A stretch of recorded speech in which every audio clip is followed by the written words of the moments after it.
Okay, so I've gotten so many questions, people asking where to see their Hamster Kombat token. Those are used Bybit.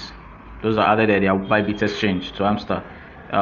They've been asking where they will see their allocation, the token they sent to them. Where would they see it? So I'll just show you the very simple thing. Let's see. Once you open your Bybit wallet, all right. Once you open your Bybit wallet, under here where you have home, market, derivative, sports, and assets, all right, click on assets. Okay, now once you click on assets, you come down, you see your funding, you see the next thing you see is unified trading. So click on unified trading.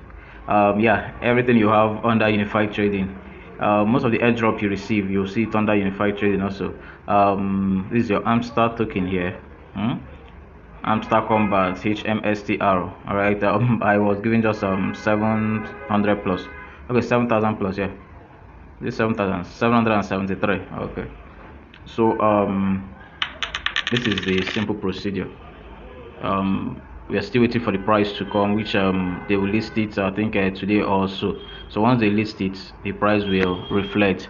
Most people saw different prices yesterday. That price, I think, they said is a glitch from Bybit, so the price is not up yet. So but this is a simple way to see your Hamster Combat token on Bybit. Thank you.